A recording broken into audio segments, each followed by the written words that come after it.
Au Théâtre Saint-Georges, conférence pour Mes parents sont des enfants comme les autres.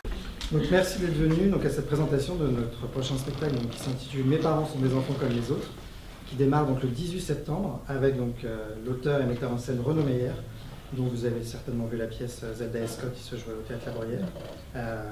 Il situe toutes ces pièces dans le 9e arrondissement. Je choisis à côté de chez lui. J'habite le 18e, donc voilà. Je descends et... Il fait en fonction. Peut-être l'année prochaine, Théâtre Fontaine, et puis il remontera peut-être petit à petit. Donc avec dans le rôle de Madame Sidbon, Gladys Cohen. Dans le rôle de Arnaud, c'est ça? Oui. Arnaud Baudrillard, Loïc Renard, Monsieur Sidbon, Guilhem Pellegrin, Serge Sidbon, pardon, c'est affreux. Rudy Lichtenstein, pardon.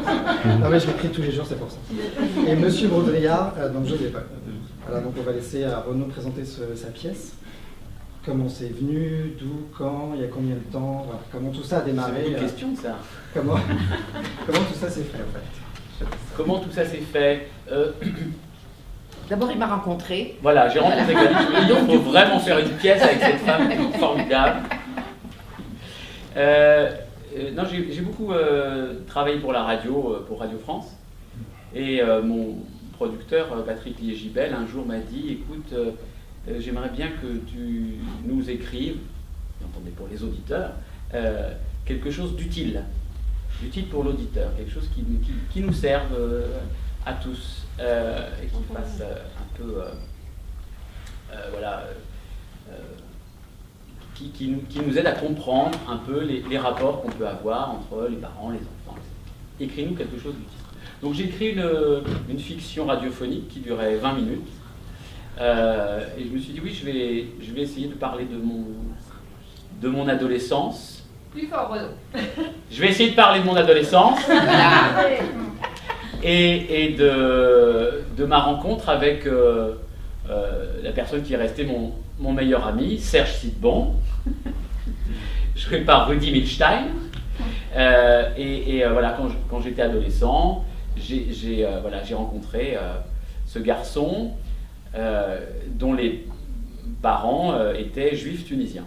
Et voilà, je me suis dit, tiens, voilà, comment on peut raconter quand on est athée, très d'origine très française, entre guillemets, très de souche comme ça, et qu'on rencontre un copain qui est juif, dont les parents sont nés en Tunisie.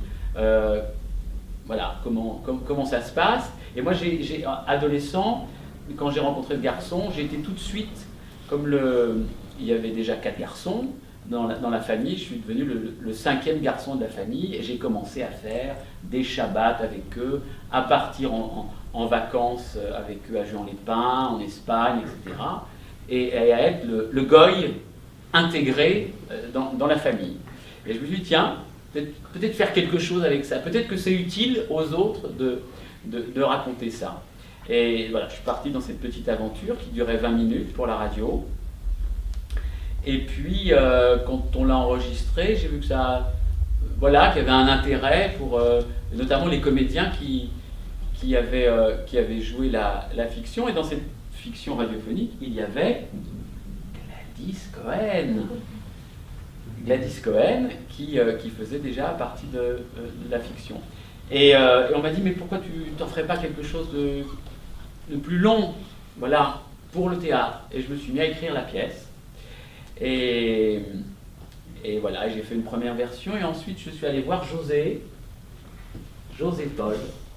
Et je lui ai dit, voilà José, est-ce que tu pourrais lire cette pièce? Est-ce que, j'aimerais avoir ton avis. Et puis, je n'osais pas lui dire encore, j'aimerais bien que tu joues le père Baudrillard. Et José a lu, il m'a dit, ouais, il y a peut-être quelque chose à faire. Il y a peut-être quelque chose à faire. Bon, il y a du boulot, mais il y a peut-être quelque chose à faire. Et donc... Parce que c'est quand même lui le grand Manitou de tout. Hein. et voilà, on a commencé à se renvoyer, je dirais, des versions avec José, à retravailler, à faire 1, 2, 3 versions. Il me disait, non, ça marche pas, ça marche, essaye peut-être ça, et voilà, recouper, etc.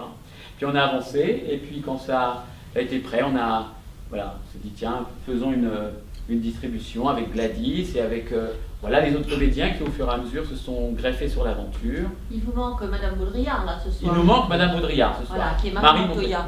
Je vais prendre la parole 30 secondes, mais je ne connaissais pas toute cette histoire-là. J'ai pris le spectacle sans savoir que, en effet, ça venait de la radio et tout ça. Donc, heureusement que je suis avec vous ce soir. Et vous êtes assise En Oui, fait, vous êtes oui. assise, parce qu'avant, Je ne l'ai pas présentée, mais c'est Marie-France Mignalon, la directrice du Théâtre Saint-Jean. Voilà. Donc, Madame Baudrillard n'est pas là. Mais l'opposition de ces deux familles, alors juste, je raconte après, il y a eu une lecture. Enfin, il y a eu plusieurs lectures, je crois, mais je ne sais pas. Et j'ai été conviée un jour à une lecture et j'ai beaucoup ri. Et Pascal Legros, en sorte que vous connaissez tous, qui est directeur des nouveautés et producteur ou coproducteur, en sortant, il me dit, oh, je sais plus, t'as beaucoup ri et moi aussi. On fait ça ensemble à la rentrée, je dis oui. Et voilà, ça s'est passé comme ça au mois d'avril. Hein. Et puis après, ils ont travaillé pour pouvoir faire ça. Mais c'est pas un plan de longue date pour moi et je suis ravie de les accueillir, vraiment. Est-ce que la pièce radiophonique a été écrite quand? Il y a 5 ans, 4-5 ans, 4-5 ans, Gladys. Voilà, donc ça vous donne un peu une idée du temps que peut mettre une pièce à se Voilà. monter. Ça se fait malheureusement pas du jour au lendemain. 18 versions, quelque chose comme ça. Hein. 18 versions de la pièce. Mais alors, ce qu'il y a, c'est que la fiction radio, évidemment, si on la réécoutait, d'ailleurs, vous pouvez la podcaster, la réécouter. Ça n'a rien à voir avec la pièce voilà, d'aujourd'hui. Si ce n'est la première scène, je crois. Si ce n'est la première scène, voilà, comme tous les spectacles, la première scène a peu changé. Mais voilà, ensuite, vraiment, c'était je dirais le terreau voilà, de l'histoire, mais il a fallu des lectures, du travail, de la réflexion, et beaucoup de temps pour arriver à... Et puis il y avait beaucoup de personnages que tu as éliminés au fur Il et y à mesure. avait 12 personnages au début, je crois. Ah, bah, voilà, j'étais pas au courant, j'aurais dit non. Ben voilà, c'est bon. C'est-à-dire, il y avait Madame Silbon, mais il y avait Tata Gabi, il y avait Roland, Mémé Jeannot, il y avait... Et c'est moi tout ça, en fait. Voilà. Voilà, on a fait un blot de personnages. Comment alors, on sait comment Gladys et José sont rentrés dans le spectacle, mais donc Loïc, Guylaine et Rudy, comment vous êtes rentrés dans le projet? Alors, moi, on le répétait d'ailleurs pour Dame de Fédot avec José, qui m'a apporté la pièce pour le rôle de Monsieur Sidbon. Et le gros problème, c'est de savoir est-ce que je faisais juif ou si c'était possible, si c'était crédible. Donc, on m'a mis une kippa sur la tête, et là, on a dit, bah oui, Je crois que c'est valable pour tout le monde. il peut le faire. Voilà, ça s'est passé comme ça. Moi, j'ose dire que c'était assez tôt, en fait, que j'ai été... Dès le début. Dès le début, voilà. En fait, Renaud était venu voir un spectacle au conservatoire où j'étais élève en première année. Et depuis, je suis sorti. Et donc voilà. Et Récompensé, hein. Récompensé, mais oui. Par le conservatoire, je veux dire. Par des sourires. Il n'y a plus de prix. Il n'y a plus de prix, non, il n'y a plus de prix. Mais Il n'y a plus de prix? Non. Non, c'est fini. Oh là là. Je suis à la page, moi. Et donc, ce qui est amusant, c'est que le rôle d'Arnaud Baudrillard a beaucoup de points communs avec ma propre vie. Notamment le fait qu'il est... Enfin, oui, c'est un personnage qui quelque part, se différencie de ses parents par le fait qu'il exige d'eux il voudrait être éduqué selon des valeurs plus autoritaires que ce que ses parents lui donnent. Et donc il va quelque part leur faire presque la leçon, il va leur faire la vie dure, leur mener la vie dure. Et ça, évidemment, Renaud ne savait pas que... Je l'apprends ce soir, Marie. Voilà. Donc c'est amusant pour ça. Et alors le rôle d'Arnaud, c'est du coup un personnage, je pense un petit peu comme le fils Silbon, c'est des personnages qui sont assez ancrés, qui incarnent une sorte de fil, une sorte de ligne dans la pièce, et c'est leur autorité et leur aplomb en quelque sorte, qui va faire complètement exploser, les parents d'incompréhension et qui va provoquer la rencontre entre les deux familles. Pardon. Tu peux t'avancer, on va demander. Vous n'avez pas un micro? On n'a pas besoin de micro. Il n'y a pas de micro. D'accord. Il est temps de démarrer parce que... Est-ce que... Alors, on recommence dès le début. Non, Alors, c'est Loïc Renard. Voilà. Non, je vais parler de ça. Mais en tout cas, non, ce que je disais, c'était que le rôle des deux fils était, dans la pièce, avait une sorte de fonction de fil et de ligne. Que d'ailleurs, le titre de la pièce, Mes parents sont des enfants comme les autres, on voit que c'est des enfants qui sont les narrateurs en quelque sorte. C'est eux qui vont raconter l'histoire. Et les parents vont être les éléments un peu dingues, un peu stupéfaits par ces enfants dont ils ne comprennent absolument pas les projets et la façon de faire. Et donc c'est les deux fils, en se rencontrant, en se rendant compte qu'ils ont exactement les mêmes problèmes en fait avec leurs parents, vont faire se rencontrer les deux familles et qui va créer des scènes, des quiproquos, des sortes de chocs culturels qui fait un peu des étincelles. Voilà. Bravo. Les parents vont péter les plombs, pour ceux qui n'avaient pas compris. Ah oui, moi, voilà. Je parle pas, faut tabrer. Il parle bien, hein. Et non, c'est vrai. Et moi j'ai intégré l'équipe pareil en même temps que Guillaume. Et je sais pas comment, j'ai reçu un coup de fil un jour, et j'ai dit oui. J'ai trouvé la pièce super. Et moi je fais Serge Sidbon, donc le juif. Et parce que j'ai une tête de juif, pour ça je pense en partie. Et donc c'est l'histoire, oui voilà, comme il a dit Loïc, c'est le fils qui vient foutre la merde, un gros mot. Non, ça va, oui. Dans la famille. Et c'est le fils, en fait il veut devenir rabbin, voilà. Et moi c'est pas du tout inspiré de ma vie, parce que je veux pas du tout devenir rabbin. Et c'est tout, merci. Et donc les répétitions ont commencé au mois de juin, je crois. Elles commencent, se sont passées le processus, lecture d'abord. Il faut savoir qu'il y a eu 18 versions, là on n'est pas complètement fini. C'est la deuxième impression de la pièce, 960 pages à chaque fois. Pour 8 personnes, hein, je précise, il n'y a pas 960 pages de la pièce. Donc on en est là. Comment évoluent les choses? Comment justement, parce que je crois qu'il y a des choses qui ont été coupées. Pourquoi? Comment vous faites pour savoir ce qui doit être retenu, pas retenu? Voilà, comment se passe le travail peut-être José à l'intérieur. Oui. Travail de création, c'est-à-dire que voilà, quand Renaud commence à nous voir sur le plateau, en mouvement, on s'aperçoit aussi avec Alison, l'assistante, c'est toujours pareil, entre le moment où on lit une pièce et le moment où on la met, on se met debout les acteurs, il y a des choses qui apparaissent, quand on commence à défiler la pièce, Renaud s'aperçoit que là il peut y avoir une contradiction, voilà, comme il est l'auteur, donc il n'est pas mort mais vivant, donc c'est facile, il est là, donc il est réactif, et on corrige, voilà, on en parle les uns avec les autres, et puis mais c'est un travail inhérent à une vraie création, puisque c'est une création, c'est ça aussi qui est excitant, parce que c'est pas ce qui se passera le jour de la première, hormis la confiance qu'on a, comme le disait Marie-France, qu'on a avec ce spectacle, et je pense que Renaud parlait des versions, c'est que je trouve qu'il a réussi, après toutes ces années, à faire une vraie pièce de théâtre, c'est-à-dire avec une vraie histoire, une vraie comédie, parce que je pense que la pièce est très drôle, mais qu'elle a du sens. Voilà. Elle parle aussi de ce pont entre ces deux communautés. Dans ces moments-là, c'est pas si mal aussi d'en parler, parce que malgré tout, même si les fils mènent la vie dure à leurs parents, les parents vont se retrouver, ils vont aussi se regrouper. Il y a une forme aussi de fraternité qui va exister entre ces gens qui étaient pourtant très loin les uns des autres. Voilà, la pièce raconte aussi ça.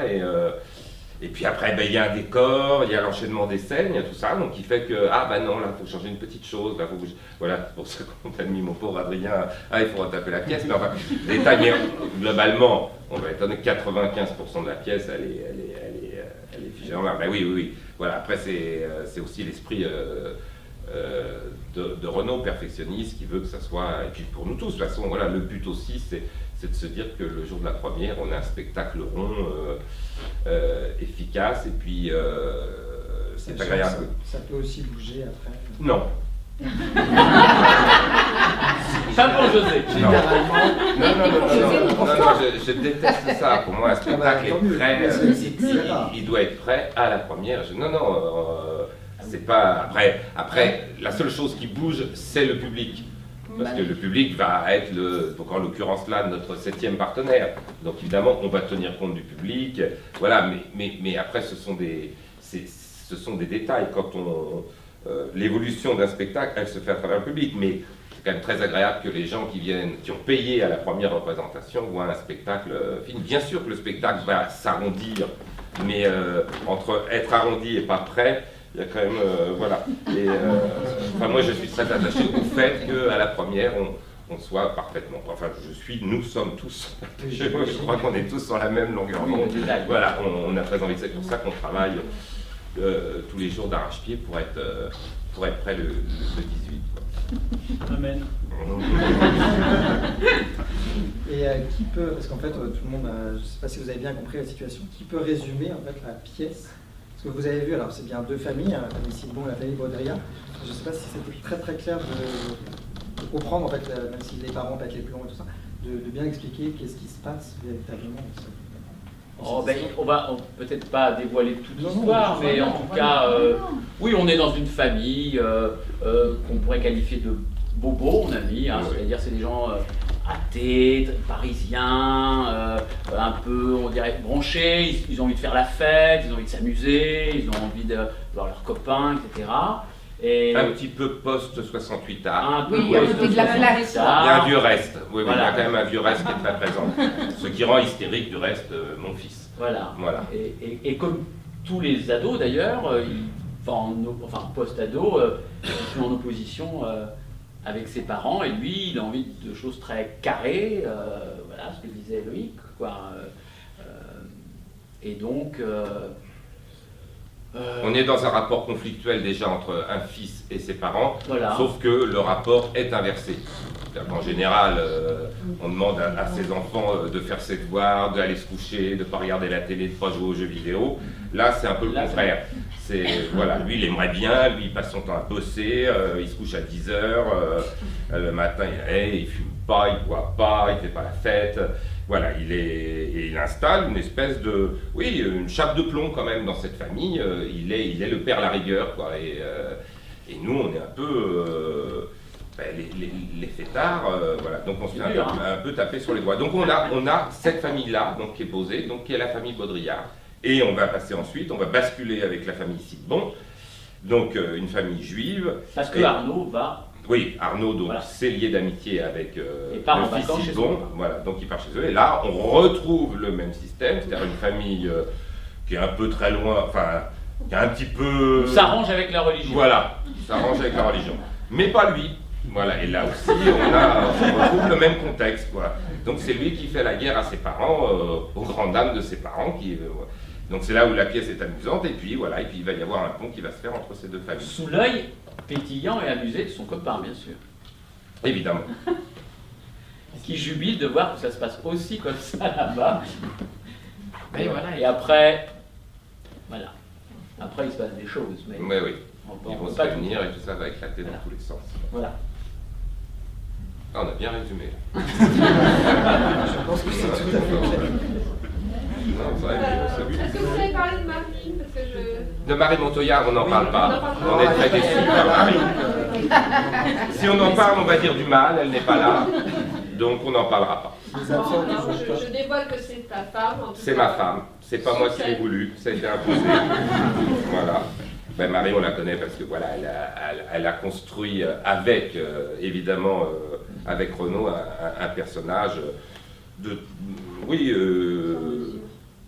junkie un peu attardé quand même, hein, on peut dire ça, voilà, elle le fait merveilleusement bien, c'est-à-dire qu'elle a quand même, elle, contrairement à son fils le pétard facile, elle est un peu débranchée, quoi, voilà, un peu fofolle, charmante, délicieuse, tout le temps, voilà, on ne sait pas si...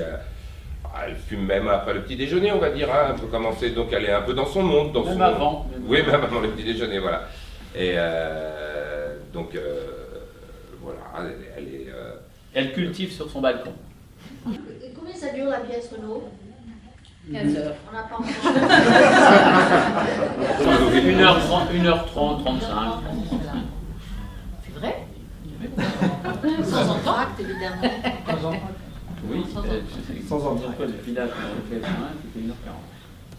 Comment c'est 8h30 ou 8h30. 8h30 à partir du 18. Ah, c'est 8h30. Tout à fait. Et 16h. Le 18, elle était à 21h. Hein. Mademoiselle. Moi, ce qui m'intéresse beaucoup, c'est Renaud Meyer, comment on travaille. Ça doit être très différent le travail sur l'écriture radiophonique où il n'y a pas du tout de silence, on ne voit pas les personnages, ils ne sont pas incarnés. Et là, il y a un travail très différent d'écriture. Comment on passe de l'un à l'autre? On casse tout, on peut rien garder. Aucun silence, enfin, c'est le travail. Non, mais voilà, évidemment en radio, on s'imagine. Ça ressemble plus au cinéma. Ah oui, d'accord. Hein, voilà, la radio, on construit ça vraiment comme le cinéma.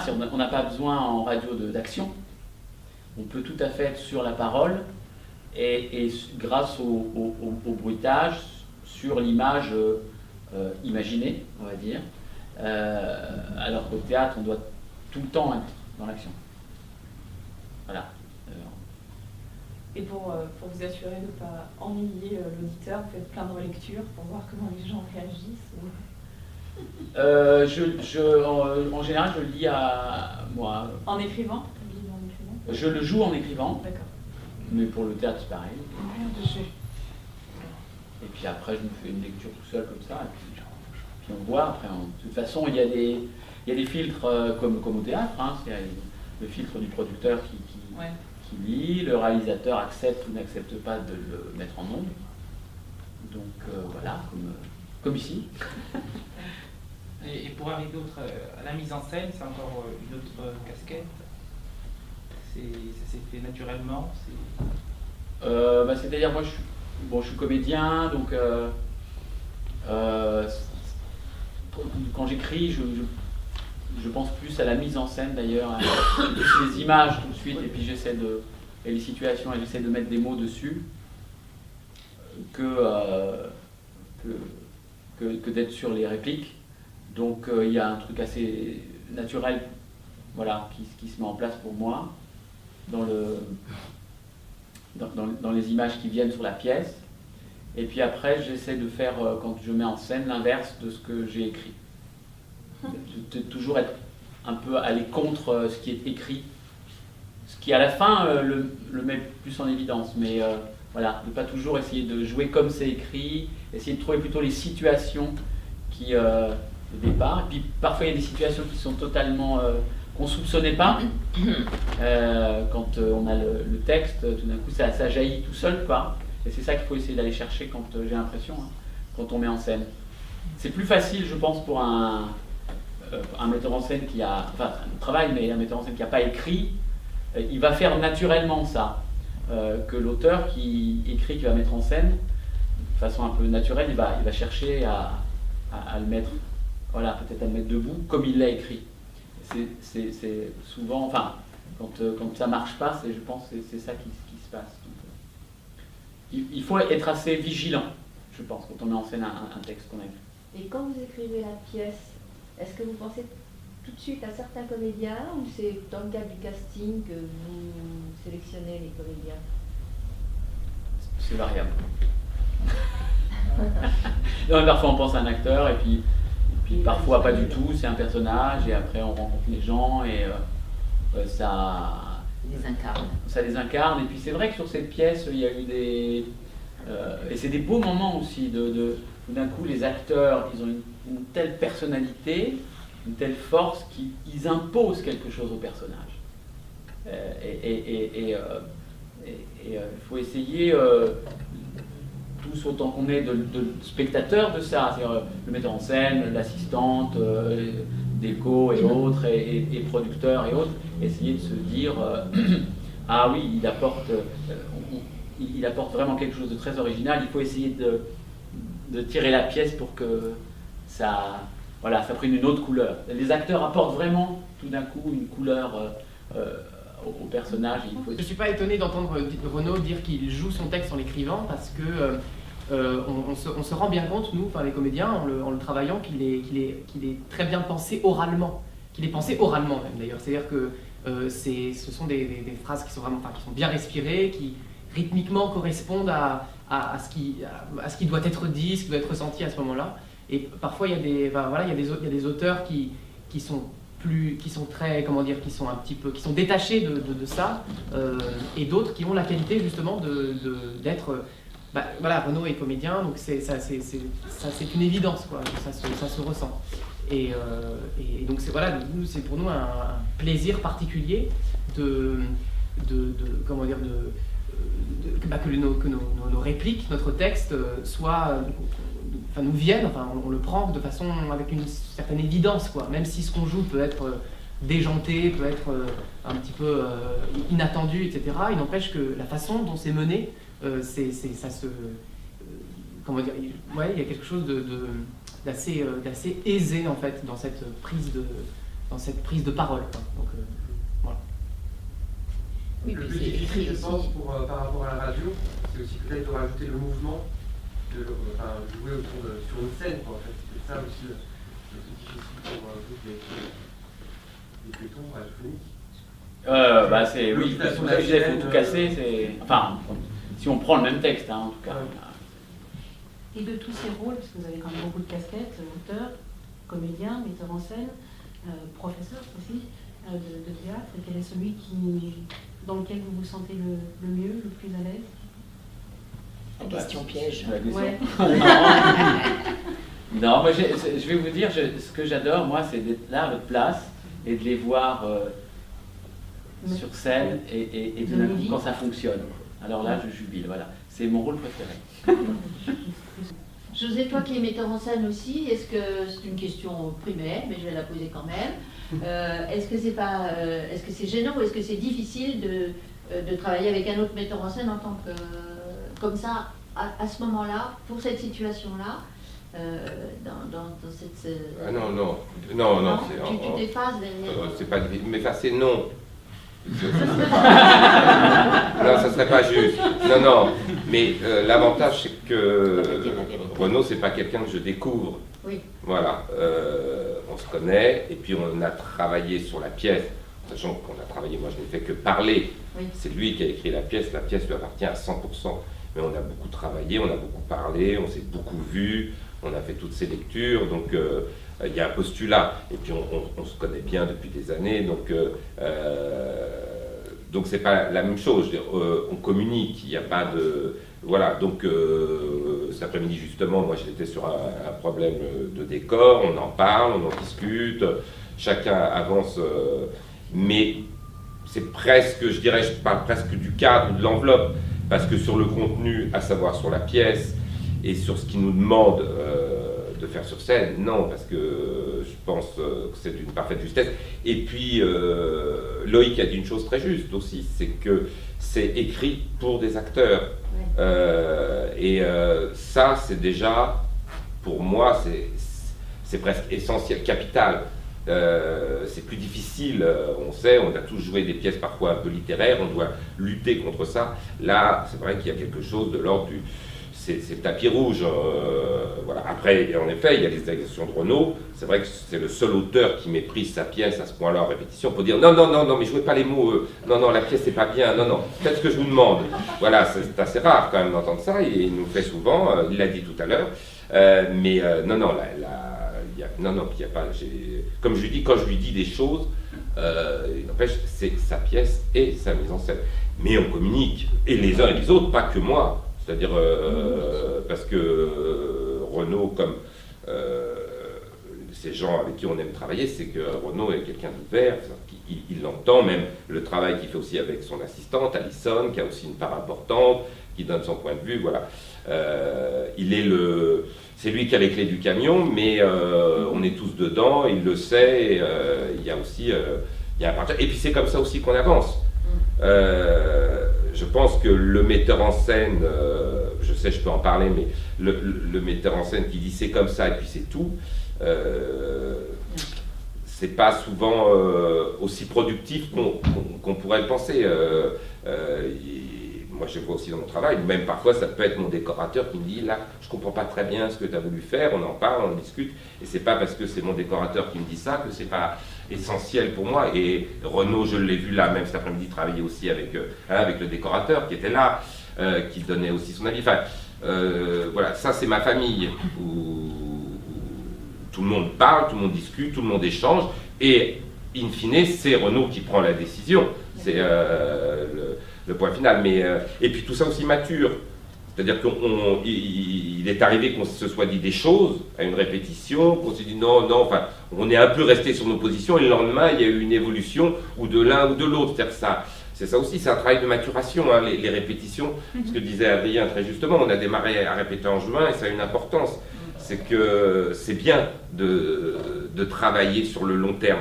C'est plus difficile de répéter un spectacle un mois et d'aller directement à la première sans que, voilà, la coupure cet été aussi nous a fait du bien. Enfin, après, c'est des passages, le passage sur plateau, le décor, là, il va y avoir ensuite les lumières, enfin, les costumes, enfin, voilà, c'est une suite qui font que nous aussi, on avance, mais sous la direction d'un metteur en scène. J'oublie même l'auteur, je parle du metteur en scène, puisque maintenant, la pièce, on l'a. L'auteur est mort. On l'a merveilleusement bien, voilà.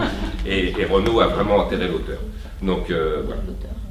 Alors Guilhem et José, vous avez joué le Feydeau tout l'été et vous veniez répéter ici après.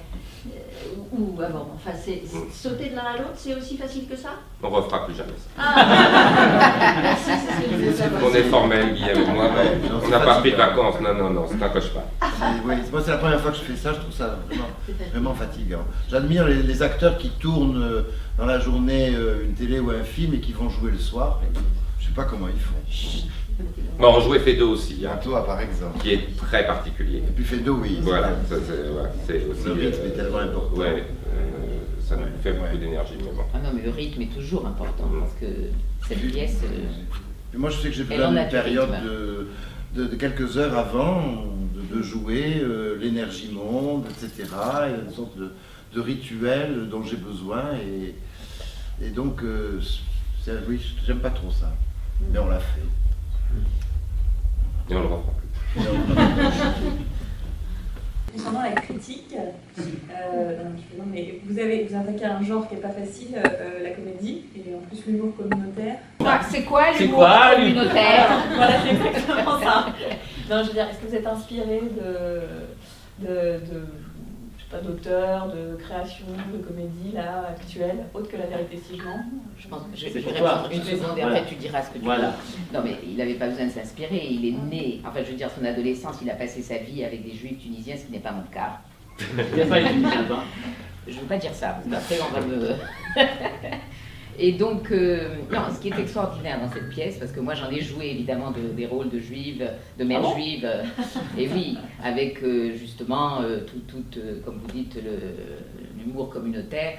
Cette pièce est extrêmement fine, c'est d'une intelligence. Moi je dis vraiment ce que je pense, hein, j'ai un plaisir fou à jouer cette pièce pour cette raison-là aussi, parce que c'est pas que je vais cracher dans la soupe, mais c'est vrai qu'à un moment donné, il y a des choses qui sont très courues, n'est-ce pas, comme expression, etc. Bon, je trouve que Renaud, ça dépasse ça, voilà.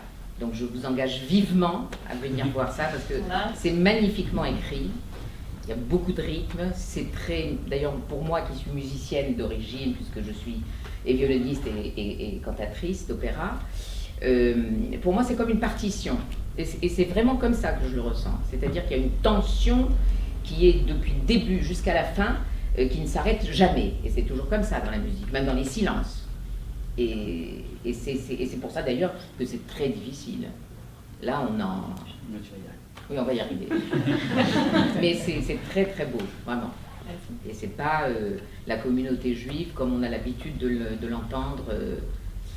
Et puis moi je suis terrible, j'ai un rôle terrible, vraiment. Donc c'est aussi quelque chose qui va se découvrir aussi, je pense. Donc c'est très intéressant.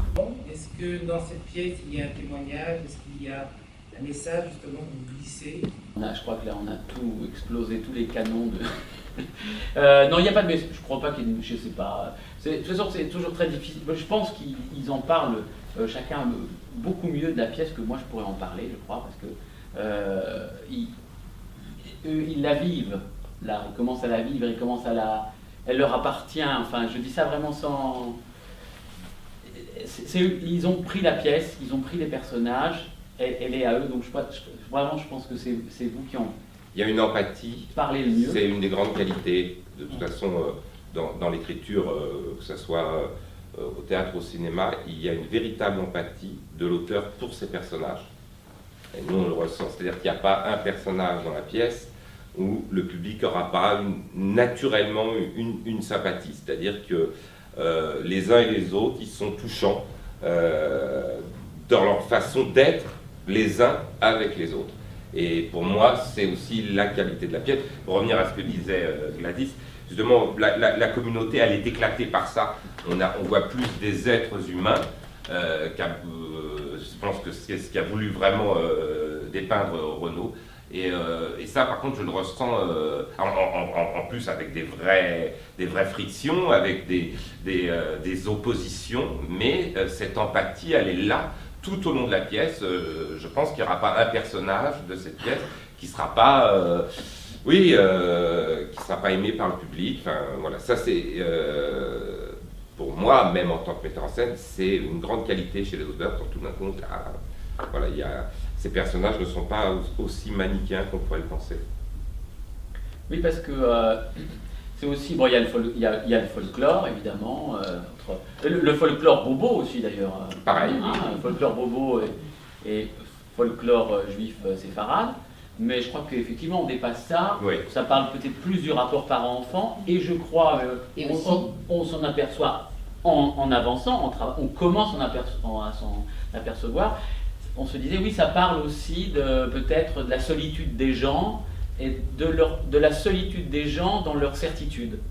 Et chacun des personnages, tu parles d'empathie, je pense aussi, chacun des personnages au cours de la pièce va apprendre peut-être à abandonner ses certitudes. C'est vraiment chaque personnage a des certitudes. Va apprendre à être obligé d'abandonner peut-être ses certitudes.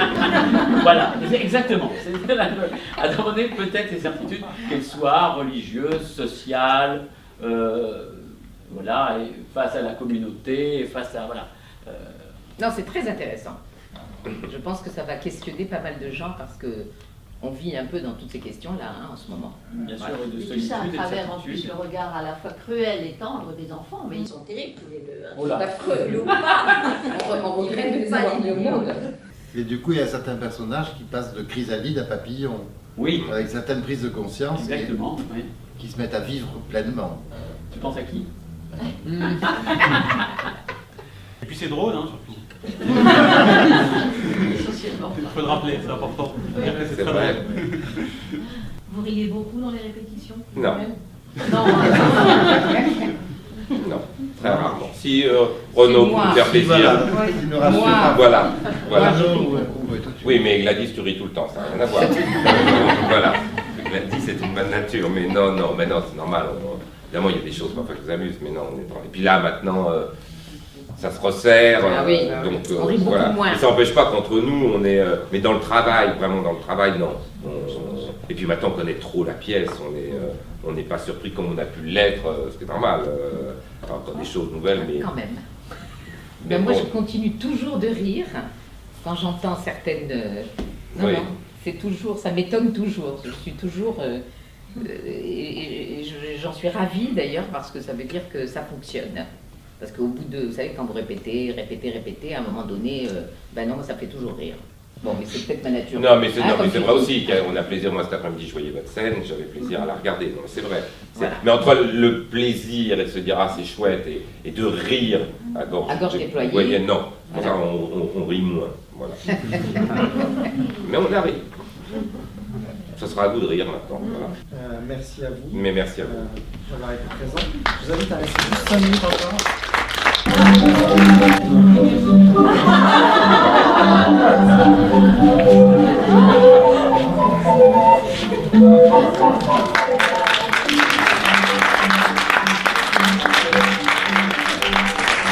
Voilà. Donc, je pense que vous l'avez reconnu. Donc nous avons joué ce spectacle, donc c'est Nounours. Nous reprenons le spectacle à partir du 4 octobre, principalement les dimanches matins. Donc si vous avez des petits-enfants, c'est à partir de 2 ans. N'hésitez pas, ça fait un plaisir, c'est une comédie musicale. Voilà, merci.